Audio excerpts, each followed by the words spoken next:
কোরআনের যে আমল করলে ছেলে সন্তান হয়, আমরা অনেকেই কিন্তু ছেলে সন্তান চাই। মনে রাখবেন, কন্যা সন্তান কিন্তু আল্লাহর পক্ষ থেকে নিয়ামত, আল্লাহর পক্ষ থেকে রহমত। ছেলে সন্তান আল্লাহর পক্ষ থেকে রহমত, নিয়ামত। তবে অবশ্যই আমাদেরকে সতর্ক থাকতে হবে, আল্লাহর পক্ষ থেকেই ছেলে সন্তান আসে, আল্লাহর পক্ষ থেকেই কন্যা সন্তান আছে।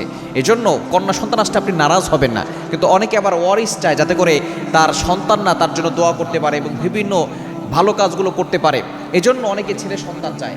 আমি পবিত্র কোরআনুল কারীম থেকে 3টি আমলের কথা বলবো। পবিত্র কোরআনুল কারীম থেকে 2টি আমলের কথা বলবো। একটা আমল করলে অনেকেই উপকার পেয়েছে।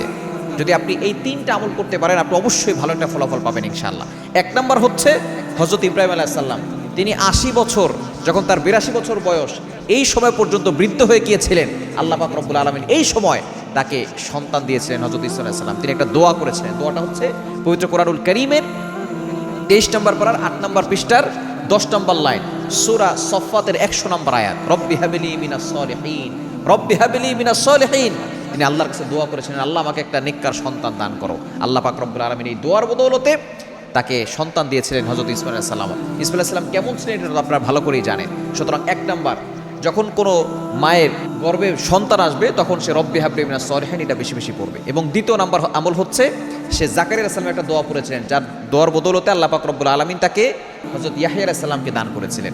দোয়াটি পবিত্র কোরআনুল কারীমের সূরা আম্বিয়ার 89 নম্বর আয়াত, 17 নম্বর পারার 8 নম্বর পৃষ্ঠার 12 নম্বর লাইন, রব্বি লা তাযারনি ফারদা ওয়া আনতা খায়রুল ওয়ারিসিন। এই দোয়াটা আপনি বেশি বেশি পড়বেন। আরেকটা আমল, খুবই গুরুত্বপূর্ণ আমল, এটা আমি যাদেরকে বলেছি তারাই উপকার পেয়েছে।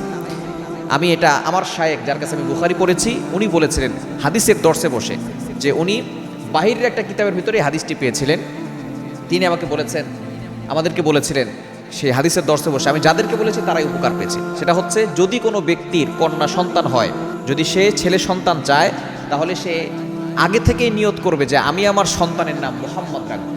আমার যদি ছেলে সন্তান হয়, তার নাম মুহাম্মদ রাখবো। এই নিয়ত যদি কেউ করে, আল্লাহ পাক রব্বুল আলামিন তাকে ছেলে সন্তান দান করে। এটা আমি নিজে পরীক্ষিত, যাদেরকে বলেছি তারাও উপকার পেয়েছে। সুতরাং যাদের কন্যা সন্তান বেশি হচ্ছে, ছেলে সন্তান চাচ্ছেন, অথবা কোনো সন্তান হচ্ছে না, ছেলে সন্তান চাচ্ছেন, তারা দোয়া করবেন আল্লাহর কাছে, আল্লাহ যদি আমার একটা ছেলে সন্তান হয়, তার নাম রাখবো মুহাম্মদ। দেখবেন আল্লাহ পাক রব্বুল আলামিন আপনাকে ছেলে সন্তান দান করবেন। একিনের সাথে আমলগুলো করবেন, দেখবেন আল্লাহর পক্ষ থেকে ফয়সালা আসবে।